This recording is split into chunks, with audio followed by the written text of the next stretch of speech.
राम जय राम जय जय राम जय राम जय जय राम श्री राम जय राम जय जय राम वक्रतुंड महाकाय सूर्यकोटि समप्रभ निर्विघ्नं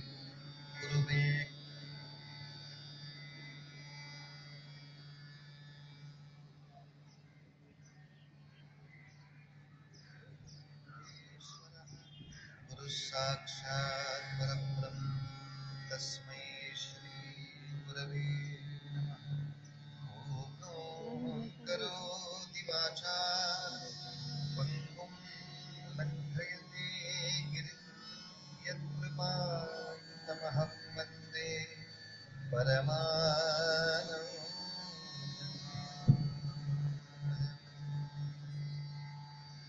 भजे व्रजैकमण्डनं समस्तपापखण्डनं भजे व्रजैकमण्डनं समस्तपापखण्डनं स्वभक्तचित्तरञ्जनं सदैव नन्दनन्दनं स्वभक्तचित्तरञ्जनं सदैव नन्दनन्दनं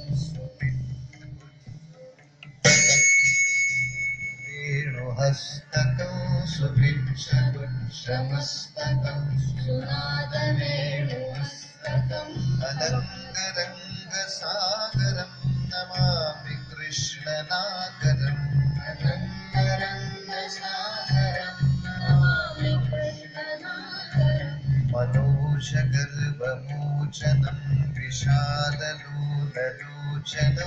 मनोजगर्वमोचनं विशाललोचनं विधूतकोपशोचनं नमामि पद्मलोचनं विधूतलोकशोचनं नमामि पद्मलोचनं करारविन्दभूधरं स्मितावलोकसुन्दरं करारविन्दभूधरं स्मितावलोकसुन्दरं महेन्द्रमानधारणं नमामि नन्दवारणं महेन्द्रमानधारणं नमामि नन्दवारणं कदम्बसूनकुण्डलं सुचारुकण्ठमण्डलं कदम्बसूनकुण्डलं सुचारुकण्ठमण्डलं प्रजाङ्गनैकवल्लभं नमामि कृष्णदुर्लभम् व्रजाङ्गनैकवल्लभं नमामि कृष्णदुर्लभम् यशोदया समोदया सगोपया सनन्दया यशोदया समोदया सगोपया सनन्दया युतं सुखैकदायकं नमामि गोपनायकम् तं सुखैकदायकं नमामि गोपनायकम् सदैव पादपङ्कजं मदीयमानसे निजम् सदैव पादपङ्कजं मदीयमानसे निजम् दधानमुत्तमादकं नमामि नन्दबालकम् दधानमुत्तमालकं नमामि नन्दबालकम् समस्तदोषशोषणं समस्तलोकभूषणम् समस्तदोषशोषणं समस्तलोकपूरणं समस्तगोपमानसं नमामि नन्दनादसम् समस्तगोपमानसं नमामि नन्दनायसम् मुहुः भरावतारकं भवाब्धिकर्णधारकम् भोगरागतारकं भवाब्धिकर्णधारकं यशोमती किशोरकं नमामि चित्तचोरकम् यशोमती किशोरकं नमामि चित्तचोरकम् रुगन्तकान्तभङ्गिनं सदा सदा रसं वन्दिनं सदा सदा यशन्तिनं दिने दिने नवं नवं नमामि नन्दसंभवम् दिने दिने नवं नवं नमामि नन्दसंभवम् गुणाकरं सुखाकरं कृपाकरं कृपापरं गुणाकरं सुखाकरं कृपाकरं कृपाकरं सुरद्विषन्निकन्दनं नमामि गोपनन्दनम् सुरद्विषन्निकन्दनं नमामि गोपनन्दनं नवीनगोपनागरं नवीनकेलिनं तटम् नवीनगोपनागरं नवीनकेलिनं पटम् नमामि मेघसुन्दरं तडिप्रभारसत्पटम् नमामि मेघसुन्दरं तडिप्रभारसत्पटम् समस्तगोपनन्दनं मुदं कुशैकमूदनम् समस्तगोपनन्दनं हृदं कुशैकमूदनं नमामि कुञ्जमध्यगं प्रसन्नभानुशोभनम् नमामि कुञ्जमध्यगं प्रसन्नभानुशोभनम् निकामकामदायकं दृगन्तचारुसायकम् निकामकामदायकं दुरन्तचारुसायकं प्रसादवेणुगायकं नमामि कुञ्जनायकम् प्रसादवेणुगायकं नमामि कुञ्जनायकम्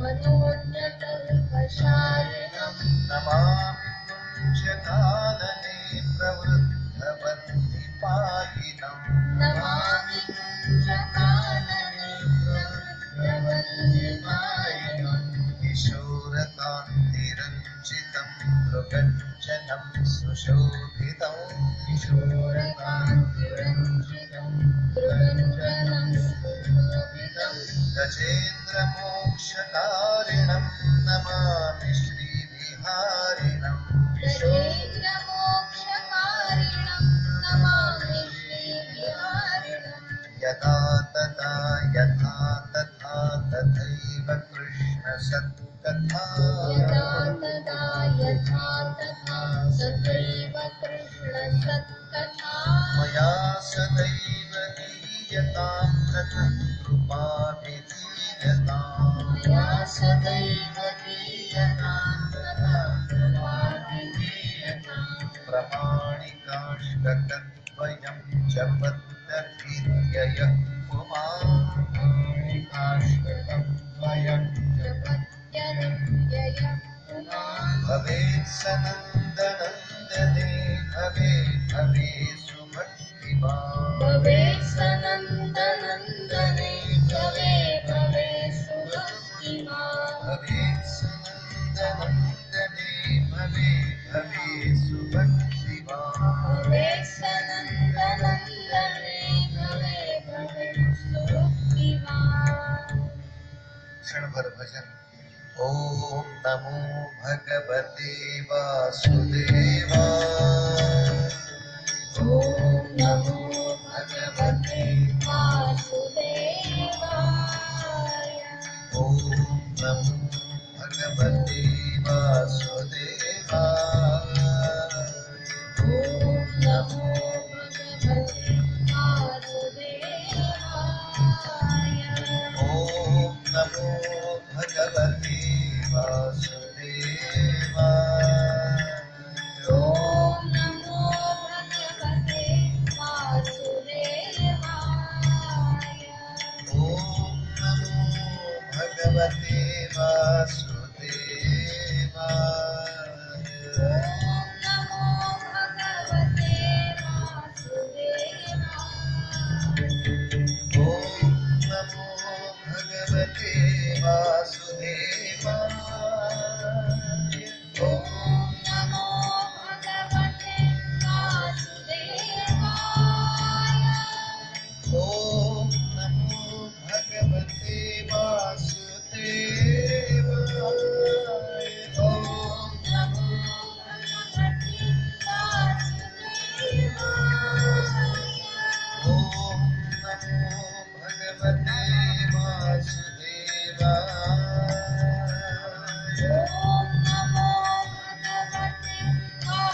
ओम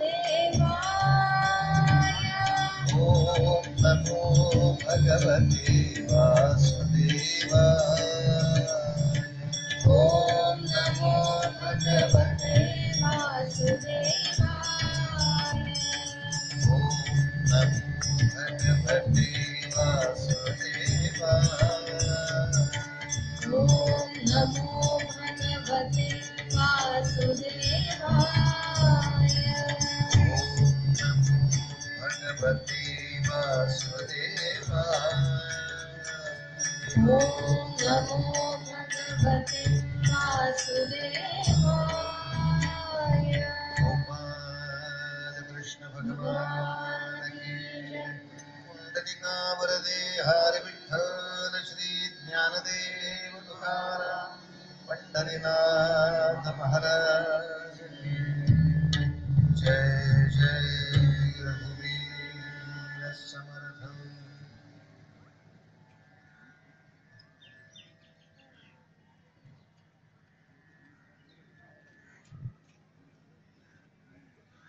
भगवान परशुरामांच्या सर्व दिव्य कार्याचा आढावा व्यास महर्षींनी मोठ्या विस्ताराने घेतला आहे आणि हा आढावा घेताना त्यांच्या आजोबांपासून घेतला आहे. परशुरामांच्या वडिलांचे वडील म्हणजे आजोबा हे रुचिक नावाचे ऋषी आहेत आणि ज्यांनी मनामध्ये असा निश्चय केलाय की गाधी राजाची जी कन्या सत्यवती आहे तिच्याशी विवाह करणार, तशी या ऋषीवर्यांनी गाधी राजाला मागणीही घातली, आपल्या कन्येबरोबर माझा विवाह संपन्न व्हावा अशी इच्छा आहे. पण राजा म्हणाला, मी राजा आहे, माझी कन्या ही राजकन्या आहे, तिला कोणीतरी योद्धा राजा असाच नवरा मिळाला पाहिजे. तुम्हाला युद्धातलं काय कळणार, काय येणार? तुम्ही आश्रम सांभाळणारी जपजाप्य करणारी माणसं, युद्ध राहू दे बाजूला. मी माझ्या कन्येसाठी एक हुंडा निश्चित केलाय. काय मौज आहे, मुलीच्या बापाला हुंडा द्यायचा आहे. वाक्याचा अर्थ उलटा घ्यायचा. नवऱ्याने बायकोच्या वडिलांना हुंडा द्यायचा आहे. तर मी माझ्या कन्येसाठी एक हुंडा नक्की केलाय. मला 1,000 अश्व पाहिजेत, घोडे पाहिजेत. मात्र त्या 1,000च्या 1,000 अश्वांचा एक कान पांढरा पाहिजे, एक कान काळा पाहिजे. रेसकोर्सवर पण मिळायची नाही तशी.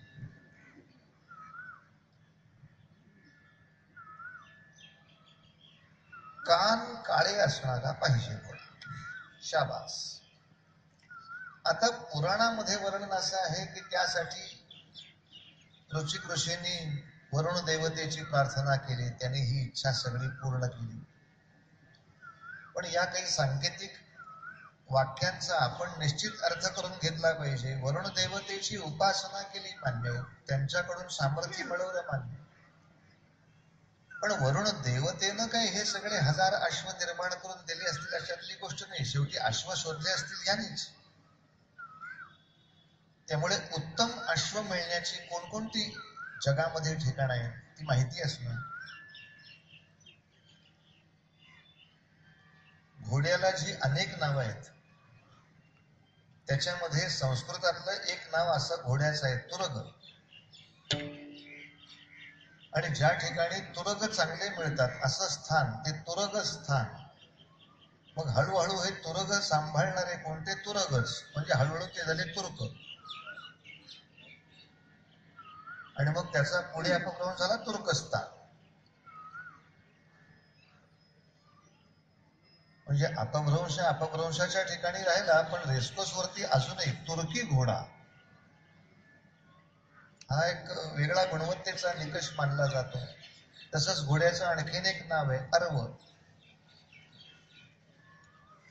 ज्या स्थानामध्ये हे अर्व खूप चांगले वेगळ्या पद्धतीचे मिळतील ते अर्वस्थान त्यांना सांभाळणारे कोणतं अर्व थोड्या वेळाने व मध्ये एक रेग आली ते झाले अरब, पुढे झालं ते अरबस्थान. आणि अजूनही जसा तुर्की घोडा तसा अरबी घोडा. आता अरबी घोडा म्हणजे घोडा म्हटले जर कसं आहे, अरव म्हणजे घोडा आणि तुरग म्हणजे ही घोडाच. त्यामुळे आमच्याकडे गाय नावाची गाय आहे, तुरग नावाचं तुर्गस्थान आहे.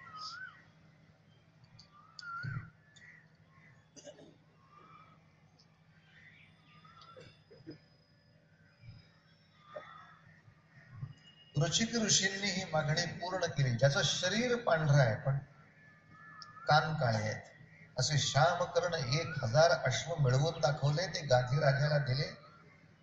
विवाह संपन्न झाला. इतक्या विस्ताराने या सगळ्या कथा सांगत बसायचं काय कारण आहे? मला खूप वेळेला सारखा हा प्रश्न माणसा मंद विचारतातच. ज्याला 7 दिवसांनी मरायचंय त्याला त्यांनी 1000 घोडे आणले काय, 500 घोडे नाही मिळाले का, मला काय फरक पडतो महाराज या सगळ्यांनी. पुन्हा एकदा नको असलेल्या वाक्याची पुनरावृत्ती.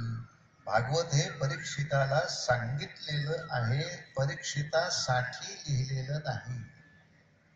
ज्यांना 7व्या दिवशी मरायचंय त्यांच्यासाठी भागवत नाही लिहिलेलं. भागवत हे सगळ्यांच्यासाठी त्यांनी वर्षानुवर्ष त्याचा भगवत कथा आस्वाद घेत राहावा यासाठी लिहिलेली कथा आहे. म्हणून त्याच्यामध्ये हे सगळे विस्तार आलेत. आणि मग नाम, जप, योग, साधना, अध्यात्म याच्या बरोबरीने या सगळ्या कथा काय येतात? कारण या कथांमध्ये एक विलक्षण सदाचाराची तात्पर्य दडलेली असतात. परवा जेव्हा आपण मोहिनी कथेचा विचार केला आणि त्या मोहिनी कथेच्या विचारामध्ये आपण असं थोडस चिंतन केलं की विष्णूंनी पुन्हा मोहिनी रूप धारण केलं, ते शंकरांना दाखवलं आणि शंकर सुद्धा त्याच्यावर इतके भाळले की मागे पळत सुटले. आतापर्यंत मी चिंतन असं थोडस केलं होतं की ही विष्णूंना दिलेली एक दाद असावी, मित्रांनी मित्राला द्यावी अशी. पण भगवान शंकर असे काही पळत सुटतील अशी ती विभूतीच नव्हे. तर आणखीन एका चिंतनामध्ये एका वेगळ्या संदर्भ ग्रंथात असा एक मुद्दा सापडला कालच्याच वाचनात की कित्येक वेळेला या सगळ्या कथा आपल्यासाठी दिल्यात ना, म्हणून कित्येक वेळेला आपल्याला घाबरवण्यासाठी सुद्धा अशी कथा लिहिलेली असू शकते व्यासांनी की बाबा भगवान शंकरांची सुद्धा अशी पंचायत झाली म्हणजे तू किती सावध राहायला पाहिजेस. एक वेगळ्या आस्पेक्टने जर विचार केला तर युगानुयुग वर्षानुवर्ष तपसाधना करून योगेश्वराच्याही पलीकडची पदवी प्राप्त असलेले सुद्धा एखाद्या क्षणाने सुद्धा डळमळीत होऊ शकतात. असं जर असेल तर प्रत्येक क्षण किती सांभाळला पाहिजे हे मला कळावं, म्हणून कित्येक वेळेला अशा कथा केल्या जातात. असंही एक त्या मागचं चिंतन आहे. पण तरी सुद्धा हे ज्याला चिंतन करता येत नाही त्याच्या हातामध्ये ही कथा जाणं हा अनर्थ आहे आणि त्यामुळे आपल्या देवादिकांच्या बद्दल बराचसा चुकीचा भाव जाऊ शकतो. त्यामुळे त्या टाळायचा आपण प्रयत्न करतो. त्याच पद्धतीने इथे एक वेगळी सदाचाराची आपण शिकवणूक पाहणार आहोत.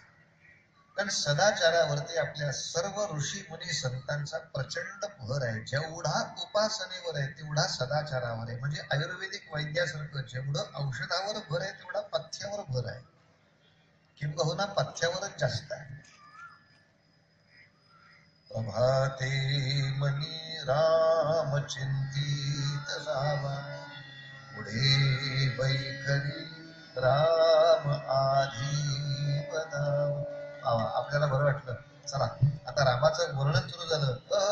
परत येता बिगारी सदाचार हा घोर सांडू न येतो जगी जनी तोचितो मानवी धन्य हो.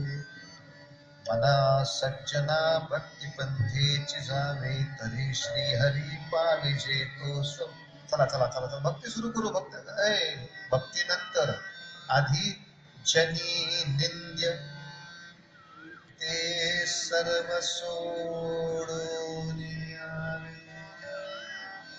जनी वंद्यते सर्व भावे करावे. सदाचारावर अतिशय भर आहे. अतिशय का? याच कारण आहे बहुतांशी कित्येक वेळेला पातक करणारी माणसं ती पातक धुन जातील यासाठी परमार्थाचा आश्रय घेतात. अगदी एसटी स्टँडवर एखादा पाकिटमार भेटतो, शेजारी येऊन बसतो, पण तो एसटी स्टँडवरच हा उद्योग करतो असं नाही. जिथे जिथे गर्दी असेल तिथे त्याला संधी असते. त्यामुळे ज्यांच्या कार्यक्रमाला गर्दी तिथे हा दर्दी उपस्थितच असतो. त्यामुळे त्याला आपले बुवा माहिती. शेजारी बसून काय बुवा कसं काय, अरे वा मी माहितीये तुम्हाला, येत असतो अधूनमधून तुमच्या कार्यक्रमाला, गर्दी बरी असते ना, काय काम काय करता. पाकिट जमेल तेवढे खिशे कापतो, पाकिट मिळवतो. अलीकडं काय सांगू महाराज तुम्हाला, माणसं इतकी शहाणी झाली की पाकिटात पैसे फार ठेवतच नाही. एखाद्या वेळी एवढे कष्ट करून एखाद्याचं पाकिट मारवतं, 10 रुपयाची नोट निघते, काय करायचं? रिकामं पाकिट कोण करायला घेणार आहे? काय चाललंय? अरे मनुष्या, तू पाकिट मारतोयस हा उद्योग मला सांगतो की वाटत नाही तुला? वाटायचंय काय? गेल्या 6 पिढ्यांचा व्यवसाय आमचा. तुम्ही तुमचा व्यवसाय करताय ना 10 पिढ्यांचा, मी आमचा 10 पिढ्यांचा व्यवसाय करतोय. तुम्ही तर गावोगावी फिरता, आमची तर निष्ठा आहे, स्टेशन हेच. हे सगळे काम करायचं म्हणजे काय सोपं आहे का? आपण सांगा. जसं कीर्तन शिकावं लागतं, त्याच्यामध्ये गुणवत्ता प्राप्त करावी लागते, अप्रेंटिसशिप करावी लागते, त्याचं स्किल मिळवावं लागतं. त्याचं पाकिट मारायचं काय सोपं आहे? तुम्ही मारून दाखवा, जमतंय काय? स्किल मिळवावं लागतं, गुणवत्ता प्राप्त करावी लागते. पोलीस मागे लागले तर पळावं लागतं, माणसाने पकडलं तर मार खावा लागतो. साहेब घामाचा पैसा आहे, फुकट नाही घेत.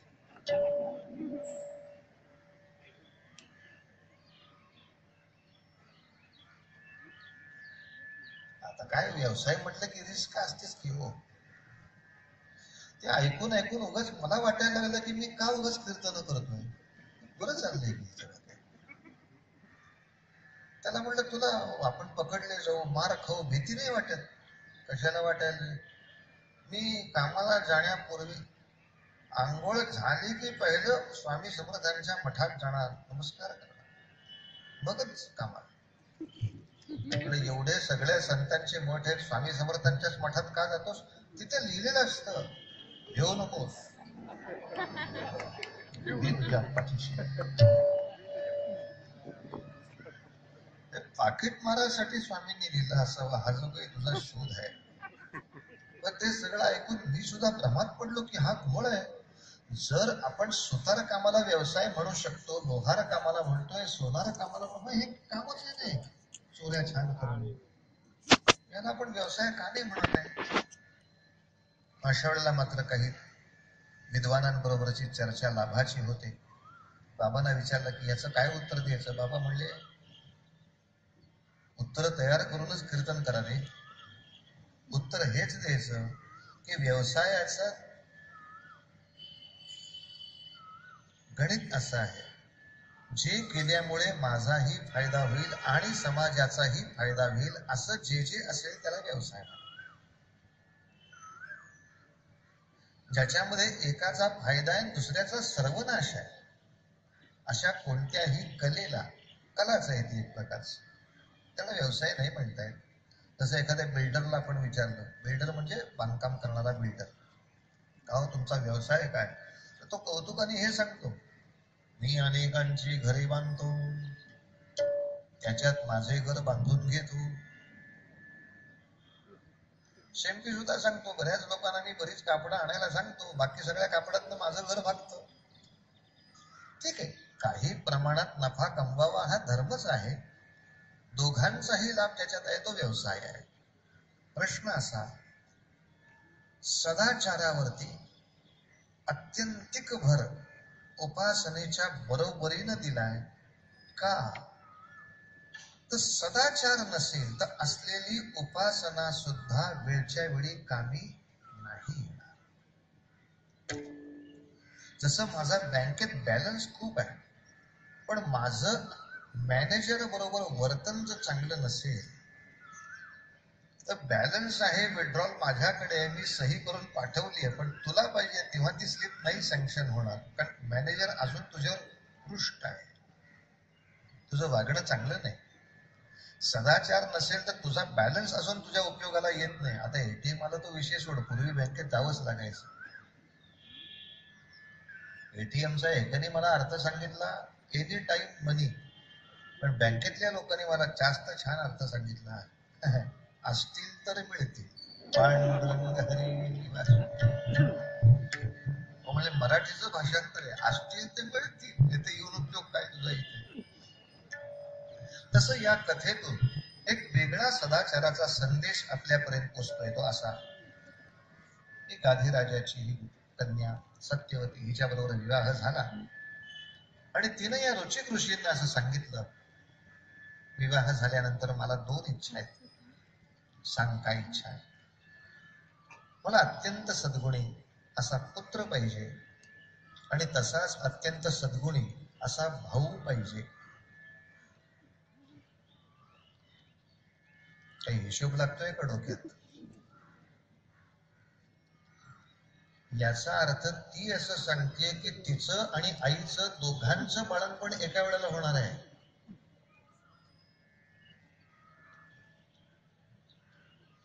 जुन्या काळी हे शक्य आहे. जुन्या काळामध्ये सासू आणि सून सुद्धा एकाच वेळेला डिलिव्हरी डेटला जाऊ शकत होती. आता सुनेला लेकरू होणार आहे तेव्हा सासूला सुद्धा अजून एक पुढचा चान्स आहे. अशी पूर्वी आपल्याकडे अनेकांच्याकडे श्रीमंती होती. 10-10, 12-12 मुलं असायची एका घरात. अख्खी क्रिकेट टीम आपलीच. अंपायर सुद्धा नको तो बोलवायला नको, सगळे माझ्याच घरात आहेत. पूर्वीची ती जीवन पद्धती होती. हा विषय लक्षात घेतला तर अगदी धाकट पोर आणि पहिल्या मुलाचं पोर हे पुष्कळसं 1 वयाचं असते त्यावेळेला. या गणिताप्रमाणे हिनं हा काही करा, मला जसा या वर्षी पुत्र पाहिजे तसा माझ्या आईला सुद्धा या वर्षी एक छान पुत्र झाला पाहिजे, असं काही पहा. रुचिक ऋषी म्हणाले, चालेल, पण तुझी आई राजपत्नी असल्यामुळे त्या घरामध्ये जन्माला जो येईल तो क्षात्र तेजाने युक्त पाहिजे. आणि आता तू ऋषीच्या घरात आली आहेस तेव्हा आपल्या पोटी जो येईल तो ब्रह्मतेजाने युक्त पाहिजे. आपल्याकडचा आहे तो क्षमाशील पाहिजे आणि राजाकडचा आहे तो तापट डोक्याचा पाहिजे. राजाला पटकन राग आला पाहिजे आणि ऋषीला आणला राग तरी नाही आला पाहिजे. दोघांची वृत्ती वेगळी आहे, दोघांची स्थानं वेगळी आहे. करूया म्हणजे या ऋषी लोकांचे वैज्ञानिक प्रबंध काय तयार असतील. ग्रंथ असं वर्णन करतो की रुचिक ऋषींनी आपल्या पत्नीसाठी आणि आपल्या सासूसाठी 2 औषधं तयार केली, 2 भांड्यात ठेवली. सांगितलं, हे भांड बायको तुझ्यासाठी आहे, हे मातेसाठी. नीट घ्याल ना, अमुक वेळेला हे घ्यायचं आहे औषध तुम्ही. आणि वेडेपणा झाला. या सत्यवतीच्या आईच्या मनामध्ये वेडेपणा आला.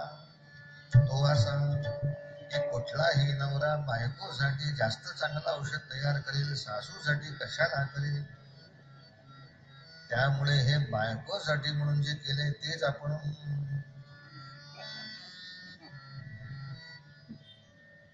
परिणाम औषध त्याची आदला बदलच झाली हो सगळी. ऋषिकांनी गुरुकुलातून शिक्षणाचे काळ संपले, घरी आले, त्या दोघींकडे पाहिलं. पाहता क्षणी ओळखलं काय घोळ झाला तो. आपण हा फॉरेन एक्सचेंज का केला? आता सगळं गणित बिघडणार आहे. आता राजाच्या घरी जन्माला येईल तो नेमका क्षमाशील. तिरंगी झेंडा उलटा का लावलाय? असू होते चूक अशी माणसाकडे, रागवू नये, उगाच रागवू. पण मला जर कोणी माझ्या जातीवरनं शिवी घातली, आता ह्याला गाडल्याशिवाय नाही सोडत. आमची संस्कृती अशी सांगते की व्यक्तिगत जीवनात माणसानं क्षमाशील पाहिजे आणि राष्ट्रीय जीवनामध्ये अपमान झाला तर आता गाडल्याशिवाय नाही सोडत. ही प्रवृत्ती राष्ट्रासाठी पाहिजे. बरोबर आमची औषधं उलटी झाली आहेत. राष्ट्राचा अपमान झाला, जाऊ दे, होत आहे. आणि जर स्वतःचा झाला, बापाचं नाव नाही लावणार.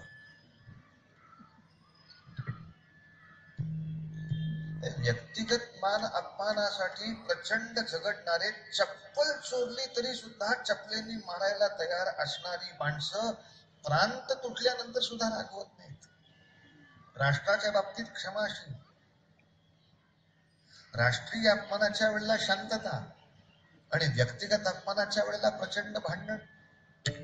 अत्यंत विरुद्ध आपली समाज प्रकृती झाली, ज्याचं हे साक्षात चित्र आहे. सत्यवतीला भाऊ जो झाला तो विश्वामित्र, तो क्षमाशील, सगळ्या विश्वाचा मित्रच. आणि आता सत्यवतीला जो पुत्र झाला तो मात्र जमदग्नी, पेटलेल्या डोक्याचा. जमत अग्नी, साक्षात अग्नी ज्याच्या डोक्यात आणि वृत्तीत साठवलेला आहे. आता जमदग्नीना फार नावं ठेवण्यात अर्थ नाही. या आयांनी जो घोळ घातला, आज सासू सुनेने घातला असता तरी एक वेळ परवडला असता. इथं म्हणजे आई लेकीनच घातला सगळाच घोळ. पण जमदग्नी सुद्धा तपश्चर्येमध्ये प्रचंड मोठे झालेच, पण शस्त्रास्त्राच्या युद्ध कलेमध्ये सुद्धा प्रचंड त्यांनी प्रावीण्य मिळवलं. पण मुळात क्षात्र गुणांनी युक्त असाच औषधाचा तो प्रभाव होता. ते क्षमाशील नाही राहिले त्याने. आणि मग मनामध्ये आला आपला सुद्धा विवाह राजकन्येबरोबर व्हायला. म्हणून रेणू नावाच्या राजाची कन्या रेणुका.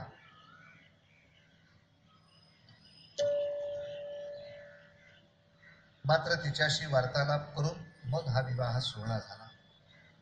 रेणुके, राजकन्येचं जीवन वेगळं आहे आणि ऋषी पत्नीचं जीवन पूर्ण वेगळं आहे. ऋषी संस्कृती म्हणावी इतकी सोपी नाही.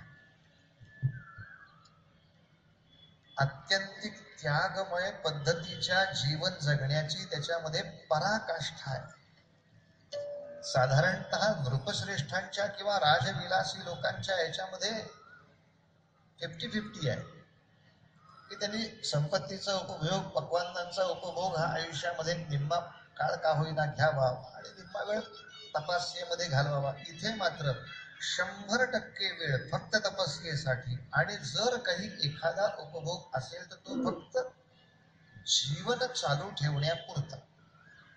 या पलीकडे काहीही आयुष्यामध्ये सुखाच्या उपभोगाचा विचार सुद्धा नाही. इतकं भयानक अवघड प्रकरण आहे. तीही राजकन्या आहे, आव्हान घेण्याची वृत्ती आहे, मी पण तयार आहे. आणि हा विवाह संपन्न झाला झाला झाला झाला म्हणजे मग पुढे काय झालं? 5 पुत्र झाले. जमदग्नीला 5 पुत्र झाले. यातल्या शेवटचा 5वा जो पुत्र, त्याचं नाव ठेवलं राम. राम एवढंच नाव ठेवलं. हा, त्यांनी नंतर तपश्चर्या करून भगवान शंकरांकडून परशु हे शस्त्र प्राप्त करून घेतलं. नंतर त्यांचं नाव परशुराम झालं. अन्यथा त्यांचं लहानपणी घरामध्ये ठेवलेलं नाव फक्त राम इतकंच आहे. म्हणजे दशरथांच्या पोटी जन्माला ते आले आणि नंतर राम नावाच्या एका अक्षरांचा आपल्याला शोध लागला असं काही नाही. सत्ययुगापासून सुद्धा राम असा थोडासा उल्लेख असणारी बरीच नाव आहेत. हा 5वा पुत्र, त्याचं नाव राम असं ठेवलं. योग्य काळामध्ये तपस्येसाठी त्याने जाऊन अत्यंत घोर तपस्या एका बाजूला शास्त्राची आणि दुसऱ्या बाजूला शस्त्राची पण केली. इथे तो उल्लेख नाही, पण काही पुराणामध्ये उल्लेख आहे की भगवान शंकरांच्या पाशी जाऊन त्यांनी योगशास्त्राचं शिकलंच, पण शस्त्रविद्या अशी काही मिळवली की त्या शस्त्रविद्येची परीक्षा घेण्यासाठी शंकरांनी गणेशाला सांगितलं, आता गणेशाबरोबर युद्ध करून आपलं कौशल्य सिद्ध करावं. असं परशुरामाने घनघोर युद्ध गणेशाशी केलं. काही पुराणामध्ये या युद्धामध्ये गणेशाचा अर्धा दात तुटला असंही वर्णन आहे. आता काही पुराणामध्ये कुठल्या तरी राक्षसाबरोबर युद्ध करताना अर्धा दात तुटलाय. आपले नक्की कधी तुटला, प्रत्येक मन्वंतर वेगळं. त्यामुळे एखाद्या मन्वंतरामध्ये परशुरामाबरोबर दात तुटला, एखाद्या मन्वंतरामध्ये राक्षसाबरोबर तुटू शकतो. तपस्येनंतर परशुराम परत जेव्हा आले तेव्हा एक घटना अशी विपरीत झाली आहे. रेणुका पाणी भरण्यासाठी, पाणी आणण्यासाठी नदीवर गेली आहे आणि याच वेळेला त्या नदीमधनं स्वर्गलोकीमध्ये गायन करणारे जे गंधर्व लोक, अत्यंत विलासी कलासक्त जीवन जगणारी माणसं, ते काही गंधर्व आपल्या स्त्रियांच्या समवेत एका मोठ्या नौकेमध्ये बसून कोणी थोडं मद्य पित आहे, कोणी हास्य विनोद करत आहे, कोणी एकमेकांवरती पाणी उडवत आहे. अशा रीतीचा त्यांचा विलास चालू होता आणि ती नौका अशी समोर गेली. क्षणभर तिच्या मनात असं आलं, असा आनंदाचा उपभोग आपण कधी घेऊ शकू का? काय छान आहे, नौकेमध्ये बसणं काय, थोडस घेणं काय, पाणी उडवणं काय, ते मस्त आहे. क्षणभर मनात आलं.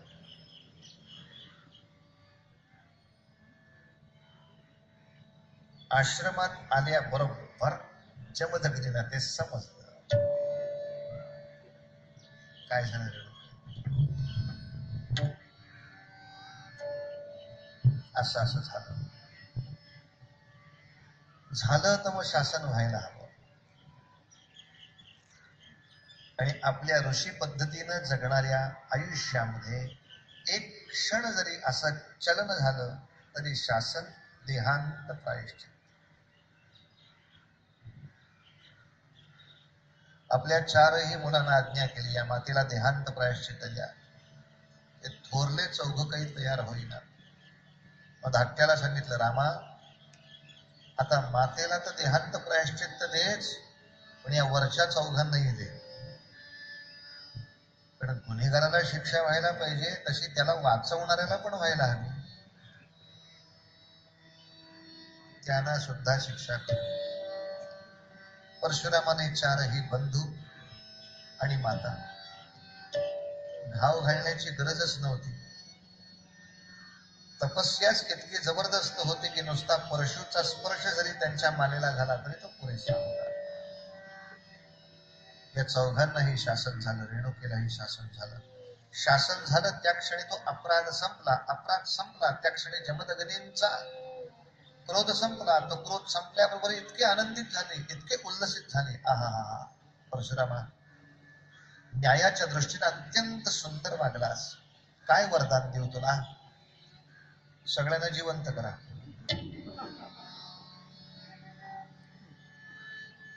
चारही भाऊही जिवंत झाले, आई पण जिवंत झाली. माणसं किती लबाड असतात बघाव. मी त्या व्हॉट्सअप आणि फेसबुक वरती परशुरामांची टिंगल ऐकली. ते फेसबुक म्हणजे अलीकडे तोंडाला फेस येऊ लागला त्या मुखाकडे बघून. असे ते फेसबुक चालवले लोकांनी. बेअकली माणसासारखं वाटेल ते लिहितात आणि अर्धवटासारखं लिहून आपण फार मोठे असल्यासारखं दाखवतात. म्हणजे जमदग्नींच्या सांगण्यावरनं परशुरामाने आपल्या आईला देहांत प्रायश्चित्त दिलं. म्हणजे आईचा खून करणारा हत्यारा जर कोणी नालायक या जगात असेल तर तो हा. अरे वा रे वा. मग भागवतातली कथा जर मान्यच करायची असेल तर शासन करणारा तो हा, मग तिला जिवंत करणाराही हाच ना. आणि त्याच्या पुढे परशुरामांचं वाक्य आहे की बाबा या सगळ्यांना तुम्ही जिवंत करू शकता हे मला माहीत असल्यामुळे मी यांना देहांत प्रायश्चित्त दिलं. यांना प्रायश्चित्त काहीतरी मिळायला पाहिजे हे बरोबर होतं, पण त्यासाठी तुम्ही त्यांना परत जीवन देऊ शकता हे माहीत असतानाच मी केलं होतं. म्हणजे आपली माता किंवा भावंड नष्ट होण्याच्या दृष्टीनं परशुरामांनी काही केलेलं नाही, उलट न्यायाचं रक्षण एका वेगळ्या दृष्टीनं केलं. मुळात अभ्यासाची दृष्टी असायला हवी. यासाठी एक छोटा दृष्टांत आहे का, असं आपल्या मनात येऊ शकतं की क्षणभर समजा तिनं स्वप्न रंगवलं, काय एवढं चुकलं, एवढं रागवायचं काय कारण आहे त्यासाठी.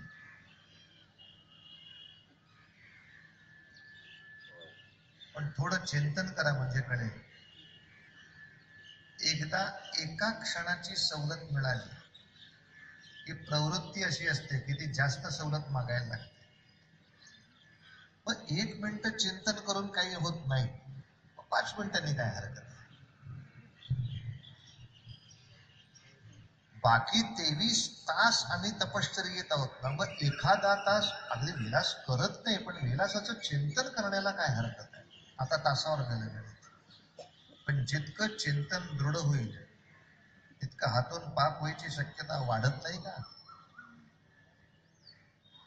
आणि एक सिद्धांत यामध्ये महत्वाचा असा आहे, तुमची चूक लहान आहे का मोठी आहे हे महत्वाचं नसतं, ती चूक किती उंचीवर झाली त्याच्यावर परिणाम ठरतो. अनेक लोकांनी मनुस्मृतीवरती खूप राग केला, पण मनुस्मृतीमध्ये एक वचन असं आहे की जे वचन ऐकल्यानंतर खरं सगळ्या ब्राह्मणांनी एकत्र येऊन ती जाळायला हवी. ते वचन असं केलंय मनु भगवंताने, जर 5 सुवर्ण मोहरांची चोरी झाली तर काय काय शिक्षा द्याव्यात राज्यात. मनुस्मृती ही मुळात कोणाही ब्राह्मणाने लिहिलेली नाही, ती मनु म्हणजे क्षत्रिय राजाने त्याची एक राज्य घटना म्हणून लिहिली आहे. वेगवेगळ्या मनवंतरात वेगवेगळे मनु होते, त्यांनी बरंच काही वेगवेगळं लिहिलं. दुर्दैवाने कोणाचं काय लक्षात न आल्यामुळे ते संकलन करताना काही ठिकाणी एका विरुद्ध एक श्लोक असे सुद्धा आले, ज्याचं पुनर्संपादन एक आवश्यक आहे. तर त्या कालखंडाप्रमाणे त्या गोष्टी येत जातात. आपण त्याचं पुनर्संपादन करण्याचं नाकारतो किंवा विसरतो, त्यामुळे घोळ होतात. साहजिक आहे, नवीन माणसांच्या हातात ग्रंथ पडला तर या पानावर लिहिलं याच्या बरोबर उलट 6व्या पानावर लिहिलंय. आता कसं मानायचं हे काय, तर हे या काळातला नियम होता, हा या काळातला नियम होता, तो कालखंडही वर लिहिलेला नाही नेमका 45. पण तरी सुद्धा 5 सुवर्ण मोहरांची तुम्ही चोरी केली, जर एखाद्या सेवकानं चोरी केली असेल तर त्या सेवकाला एक 5 फटके मारा पोलिसाकडून, सोडून द्या, पुरे, एवढी शिक्षा पुरे. जर एखाद्या व्यापाऱ्यानं केली असेल 5 मोहरांची, तर त्याला 50 सुवर्ण मुद्रा असा दंड करा. फक्त त्याला फटके नका मारू, त्याला मारायची किंमत नाही, तो पैसा गेला की उसकी जान गई.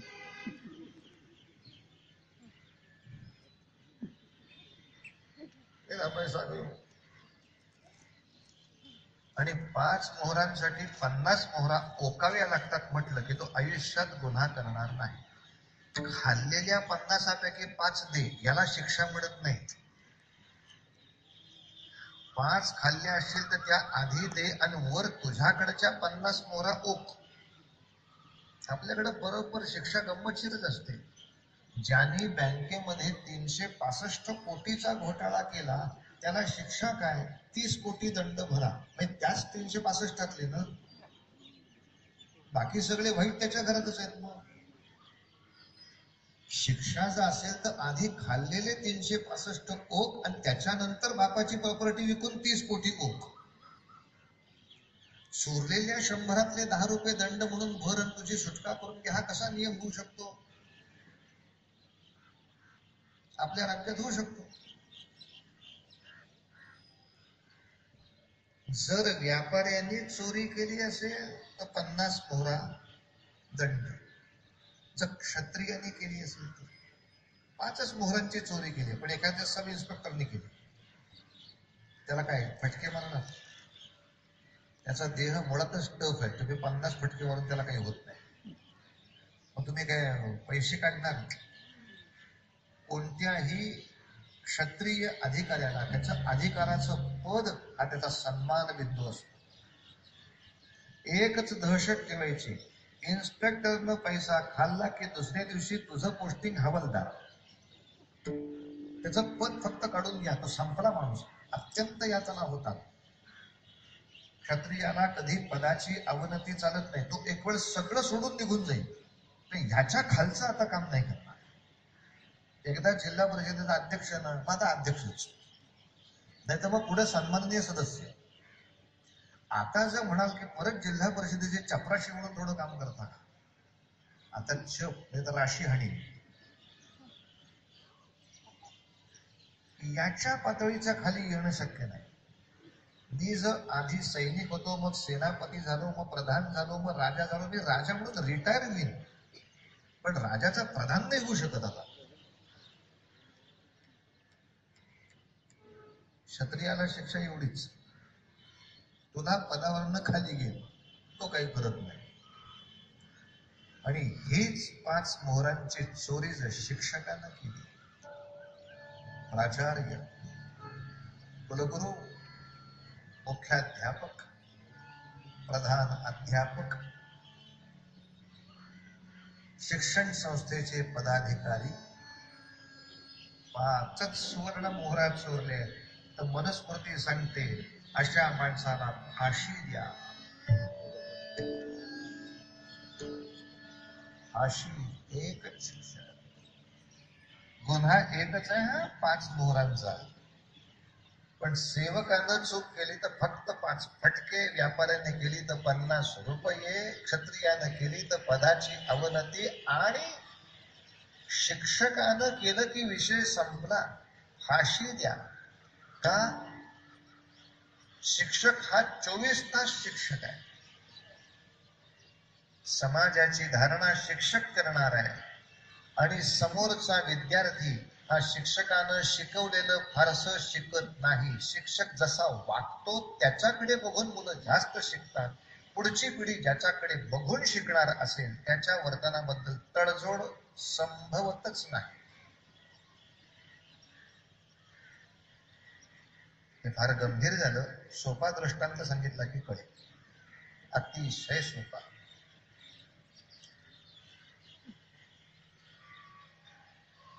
समजा मी या स्टेजवरनं असा इथनं चालत चालत खाली उतरतोय, कोणाशी तरी बोलत असल्यामुळं पायरी कुठे ते मला कळलं नाही, आणि चुकून इकडं पाय जाण्याऐवजी इकडं गेला. काय होईल? पहिल्यांदा आवाज येईल धप, आणि मग आवाज येईल आ.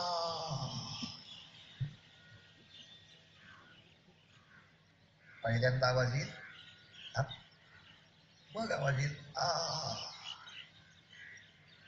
आणि हीच चूक मी रायगडावरनं फिरताना झाली. टकमक टोकावरनं आफळे चाकलेत, आणि तुमच्याशी बोलताना माझ्या लक्षात नाही आलं नक्की कुठं बोलणं आहे. काही नाही, फक्त पाय इथला इथं गेला, चूक एकच आहे. मग काय होईल? बरोबर याच्या उलट होईल. आधी काय झालं होतं? धप आ, आता गजर लावलं आ, धप, पुढे आवाज नाही. रद्द. विसरून जायचं आपले वर नावाचे कोणी या जगात होते का हो? मला पायरी दिसली नाही आणि पाय इकडचा इकडे गेला, एवढी एकच चूक झाली. इथे झाली तर माझ्या गुडघ्याला लागलं आणि तिथे झाली तर माझा जीव गेला. गुन्हा किंवा चूक किती लहान किती मोठी महत्वाची नाही, ती किती उंचीवर झाली याच्यावर त्याचा परिणाम ठरतो. हे इंग्रजांनी आपल्याला नको ते शिकवलं. शिकवायच्या वेळेला मी शिकवतोय ना, बाकीच्या वेळेला मी काय घडवले तुम्ही बघू नका. असं कसं चालेल? शिक्षकाला सांगून, हे नटाला सांगून चालेल की तो सिनेमामध्ये देशभक्ताची भूमिका करतो आणि व्यवहारामध्ये त्याला पैसे भर टॅक्सचे म्हटल्याबरोबर तो म्हणतो मी अनिवासी भारतीय आहे, मी कशाला टॅक्स भरू? म्हणजे मिळवलेल्या पैशातनं एक विशिष्ट धनराशी आपल्या देशाला द्यावी ही सुद्धा त्याची इच्छा नाही. असा तो एखादा नादानही असू शकतो. एकच प्याला नाटकामध्ये दारूचे किती दुष्परिणाम आहेत हे अत्यंत प्रभावी अभिनयाद्वारे लोकांना दाखवणारा एखादा नट असू शकतो, ज्याचा अभिनय बघून माणसं दारू सोडतात, पण नाटक संपल्यावर तो दारू प्यायलाच बसलेला असतो. पण त्याने त्याच्या नाट्यकलेवर काही फारसा फरक होत नाही, कलाकाराकडून ती अपेक्षा नाही. पूर्वीच्या काळी नाव नाही घेत कोणाचं, सगळ्यांना माहिती आहे, अत्यंत प्रभावी वक्ते होते असे जे भाषण द्यायचे दारूबंदीवर. 3 तास घणाघाती भाषण. ते भाषण ऐकून 100 लोकांची दारू सुटायची, पण आयोजकांनाच फक्त माहीत असायचं हा पिऊनच उभा राहायचा. ते पेलं नाही प्रकरण तर तो भाषण देऊ शकत नाही, त्याचं तो पेट्रोल आहे. तसं तो म्हणला तुम्हाला दारूबंदीचं भाषण ऐकून काय अपेक्षा आहे लोकांना?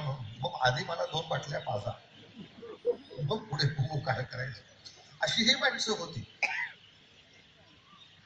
पण एखाद्या व्याख्याताकडून ठीक आहे म्हणून, कलाकाराकडून ठीक आहे म्हणून खरं म्हणायची सोय नाही, पण एखाद्या नेत्याकडूनही ठीक आहे म्हणेल माणूस.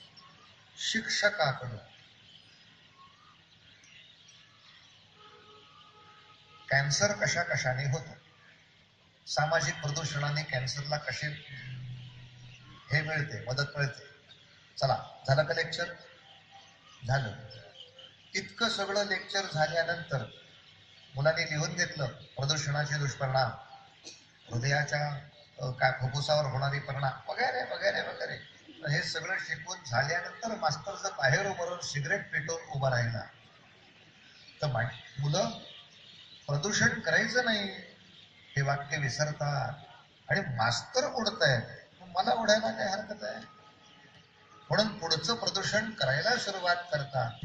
आरोग्याची काळजी घ्या सांगणारे डॉक्टर सुद्धा सिगरेट पिताना दिसतात. याच्यासारखा पडत मूर्खाचा समुदाय जगात नाही. की ज्या मनुष्याला कळत नाही मी सिगरेट पीत असताना माझ्या तोंडातून जो धूर सोडला जातो त्या धुरामुळे आसपासच्या अनेक लेकरांच्या नाकामध्ये भयानक रोगाचे रोगजंतू मी भरून देत असतो. त्या पोराचं हृदय आणि छाती कमजोर असलेली असेल तर त्याला विचित्र असे आजार जडून श्वासाचे दम्यापासून अनेक आजार होतात आणि ते जर अशा आजाराने मेलं तर नालायका तुला माहित नाही, पण देवाच्या दारी तो खुनी म्हणून तुझ्यावरती आरोप नोंदला जातो. या कोर्टाला अक्कल नाहीये सिगरेट पिणाऱ्या माणसाला खुनी म्हणून जाहीर करायची, पण हे कोर्ट शेवटचं नाहीच आहे मूर्खा, सगळ्यात वरचं कोर्ट शेवटचं आहे. भगवंताची शिक्षा ही जन्मोजन्म चालणारी कोर्टातली शिक्षा असते. असा कोणाला आपल्या चैनीसाठी मारलास लक्षात घे, दुसऱ्या दिवशी दुसऱ्या जन्मात त्याच्या चैनीसाठी मान तुटून मरावं लागेल. लक्षात. हा कर्म विभाग जोपर्यंत तुम्ही आम्ही शिकवत नाही तोपर्यंत काय क्षणभर उगाच चिंतन केलं तर काय बिघडलं, हे केलं तर काय बिघडलं असं नाही म्हणून चालत. एक छोटा दृष्टांत करून ह्या ठिकाणी थांबतो मी, ह्या मुद्द्याला थांबतो. म्हणून आपल्याही मनामध्ये काही वेळेला विपरीत चिंतन होत नाही असं नाही, पण ते जर झालं तर स्वतःला शासन म्हणून काहीतरी आणखीन थोडं उग्र तपाचरण घ्या. ज्यायोगे एकदा शरीरच त्याला सांगायला लागले बघ तू 1 मिनिट असा नको तो विचार केलास मला हे भोगावं लागतं. नको ना विचार करू, थोडी ही सवय ठेवावी लागते. जसं आपण पोरांशी वागतो तसं आपल्या स्वतःशी वागावं लागतं. कुठेही शिकवणे नसताना सुद्धा मुलं छान शिवाय देतात. अप्रतिम. अगदी लहान पोर असेल, त्याने खाडकन शिवी दिली तर त्याच्या पाठीत रटकन एक रट्टा बसला की त्याला कितीही शिव्या द्यायची इच्छा झाली की तो रट्टा त्याला सांगायला लागतो, प्लीज वेट. हे व्हायची शक्यता आहे. पण हे दोन वेगळ्या लोक. पण आपल्याकडूनच आपल्याला स्वयंशासन एकदा जर सुरू झालं तर शरीर नक्की त्याची नोंद घेतं. आणि हे नाही होता कामा, हे नाही होता कामा. त्याची कालावधी कमी होते. पण आपल्या मनात कितीही वाईट आलं तरी मी मला काही शासन केलं तर काय बिघडलं, इतके निर्लज्ज आपण आपल्या अध्यात्माच्या मार्गात सुद्धा असतो. असं नाही निर्लज्जपण करून चालणार महाराज. शिवाजी राजांच्या सारखा एक लोकोत्तर महापुरुष, हिंदवी स्वराज्याचा प्रणेता, त्याच्या शिक्षणासाठी, त्याच्या मार्गदर्शनासाठी, त्याच्या मदतीसाठी शहाजी राजांनी जे अनेक शिक्षक प्रशिक्षक नेमले, त्या सगळ्यांवरती प्रमुख अध्यापकाचं नाव होतं दादोजी कोंडदेव. दादोजी कोंडदेवाने शिवाजी राजांच्या आणि शहाजी राजांच्या नावे अनेक बागा निर्माण केल्या होत्या, बागायती निर्माण केल्या होत्या. एक आंब्याची बाग ते राजांना दाखवत होते. शिवबा असतील 8-10 वर्षाचे. दादोजी कोंडदेव 80च्या घरातले होते. ती आंब्याची बाग दाखवता दाखवता एक झाड्यावरचा आंबा तयार झाला होता. पटकन हात आंब्याला गेला, पटकन खाली तो तोडला, राजांच्या हाती दिला. बघा राजे, या आंब्याला तोतापुरी नावाच्या आंब्याची जात असे म्हणतात. तो वास घेऊन पहा म्हणजे तुम्हाला लक्षात येईल. हापूसचा सुगंध थोडा वेगळा असतो, पायरी हा सुगंध थोडा वेगळा सापडतो, तोतापुरी हा वेगळा सापडतो, रायगडचा वेगळा सापडतो. त्याच्या आकारावरून आणि वर माहिती सांगणं हाच मुद्दा होता. म्हणजे सांगता सांगता क्षणात विजेचा झटका लागला तसे ताट झाले. राजे, हे काय झालं? का? तुम्हाला न विचारता मी या झाडाचा आंबा तोडला, याला चोरी म्हणतात. बाग तुमच्या मालकीची होती. मी जरी त्याचा राखवालदार असलो, मी जरी त्याचा देखरेख करणारा माळी असलो, तरी मालकाला न सांगता, तो समोर असताना त्याला न विचारता मी तोडतो. राजे, कमरेची तलवार काढत पहिली या हातावर चालवा. या पातक्याने फार मोठा गुन्हा केलाय. आणि राजा खरंच महायोगी हो, जन्मतःच योगी. शिवाजी राजांनी इतकं गोड वाक्य सांगितलं की दादोजी, ज्यांच्या मनाला इतक्या यातना होतात त्यांना देहावर शिक्षा करायची गरज नसते. ज्याचं मन मुरदाड झालेलं असतं त्याच्या शरीराला मारावं लागतं. ज्याच्या मनालाच इतका त्रास होतो, कसं नाही पाठक होतं का माझ्या? नाही होतं का? आणि दादोजी म्हणाले, मी माझी स्वतःला शिक्षा करून घेतो. त्यांनी अंगरख्याची बाही काढून टाकली आयुष्यभरासाठी. प्रत्येक जेवणाचा घास खाताना तो हा आठवणीचा क्षणभर का होईना, मालकाच्या घरी चोरी करताना मालकाचा मान ठेवायला विसरलास. आयुष्यात एक क्षण चूक झाली, पण हा एकही क्षण नाही चुकायचा. पाहू तर खरी. शिवाजी राजे सुद्धा विचारत, दादोजी एवढी कठोर शिक्षा का? लक्षात ठेवा शिवबा, राज्य चालवायचं असेल तर हाच आदर्श उभा करावा लागतो. एवढीशी छोटी आंब्याचं फक्त एक फळ तोडणं, एवढीशी चोरी राजे असताना एक 80 वर्षाच्या मार्गदर्शकाकडून झाली तरी सुद्धा अंगरख्याची बाही उतरवावी लागली. अशी शिक्षा शिवाजी राजांच्या मार्गदर्शकाला होते. ही दहशत पसरली पाहिजे, म्हणजे मग बाकीची माणसं नीट न्यायाने वागतात. दहशतच पसरली पाहिजे. काहीही करून आम्ही त्यांच्या काकाच्या घरातले की सुटले. कोणत्याही नात्याने अपराध्याला सुटता कामा नाहीये. 100 सज्जनाला त्रास झाला तर चालेल, पण अपराधी सुद्धा कामा नये ही आपली धारणा. आणि आता नवीन नियम सांगतात, 100 अपराधी सुटले तरी चालतील, पण चांगल्याला त्रास नाही होता कामा. आता 100 जण सुटल्यावर चांगल्याला त्रास होणार नाही याचं द्या एकदा एनओसी लिहून. सगळंच तत्वज्ञान उलट. मुद्दा इतका चालला होता, ऋषी संस्कृतीचा आदर्श डोळ्यासमोर घेणं अवघड गोष्ट आहे महाराज. एका क्षणाच्या सुद्धा चुकीची ते वाटेल तेवढी किंमत मोजायला तयार असतात. आणि मुळात रेणुकेनं सुद्धा ही शिक्षा दिल्याबद्दल परशुरामांना आणि जमदग्नींना आभार व्यक्त केलेत. कथा कधी अर्धवटासारखी नाही ऐकू, सगळी ऐका. पुढची कथा थोडीशी विपरीत अशी आहे की त्याच काळामध्ये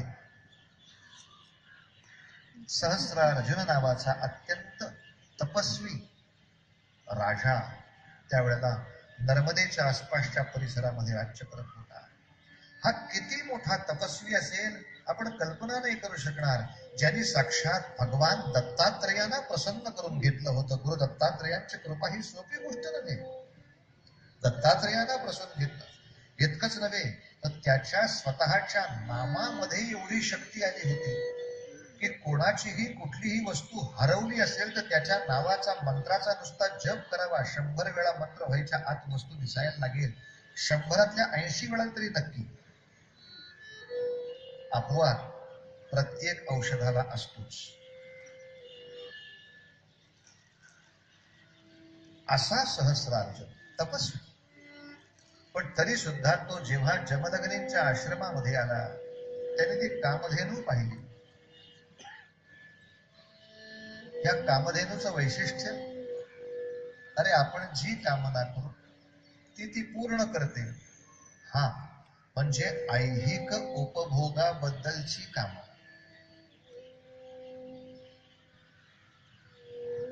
नाही तर कामधेनू पळवता येते या शब्दाला अर्थच राहणार नाही ना. ते तू पळवली जाऊ नयेस ह्या कामधेला करते का पूर्ण? ह्या कामधेला कोणीच पूर्ण करू शकत नाहीये, कामधेनूही नाही. आणि जेव्हा तो सहस्रार्जुन म्हणजे पुन्हा मुद्दा बरोबर आला, एक तपस्वी आपल्या सामर्थ्याचा आणि तपस्येचा असा जो सज्जनांच्या त्रासासाठी उपयोग करू लागला, तर आता त्याचं तप संपलं. ती कामधेनू हरण करून नेली. परशुरामांना हे समजल्यानंतर परशुरामाने स्वतःचा तो शिवशंकरांकडून मिळवलेला परशु घेतला आणि त्या महिष्मती नगरीवरती जे आक्रमण केलं. आता दत्तात्रेयांची कृपा बाजूला राहिली, बाकी सगळ्या तपश्चर्या बाजूला राहिल्या. एखाद्या मस्तकावरच्या चेंडू सारखं मस्तक जे उडालं सहस्रार्जुनाचे, त्याचे सगळे पुत्र हा पराक्रम परशुरामाचा बघून घाबरून पळत सुटले. जमदग्नींना ते नाही आवडलं. राजाच्या हातून एखादी चूक झाली तर एवढं संतापायची गरज नाही, पण असं ऋषींच्या घरात येऊन हे संतापणारं डोकं का होतं? कारण आजीमध्ये दडलं होतं. दोघी संतापी लागली होती. परशुरामा चांगलं नाही केलंस. काही झालं तरी राजाचा वध झालाय, विष्णू स्वरूपाचा. त्या पापाचं प्रायश्चित्त घेतलं पाहिजे. प्रायश्चित्त विधान करण्यासाठी जा तपस्येला. आणि आता परशुराम प्रायश्चित्त विधानाच्या तपस्येला गेले हे बघून या सहस्रार्जुनाच्या कार्तवीर्याच्या मुलांनी आक्रमण केलं. त्या आक्रमणामध्ये जमदग्नींच्या अंगावर 21 वार लागले, घाव बसले. जमदग्नी संपले. सहस्रार्जुनाच्या पुत्रांच्या बरोबर सेनापती बरोबर सहस्रार्जुनाचे जे समर्थक आले होते, ते समर्थक सेनापती जे होते त्याची संख्या होती 21. या प्रत्येक सेनापतीला घाव घालायचा मान मिळाला पाहिजे म्हणून जमदग्नींवर मार झाले 21. परशुराम आले तेव्हा त्यांना आपल्या आईकडून रेणुकेकडनं हे जेव्हा कळलं, तेव्हा इथे शब्द असा आलाय, या उन्मत्त क्षत्रियांचा नाश कर. भागवत अर्धवट नका ऐकू.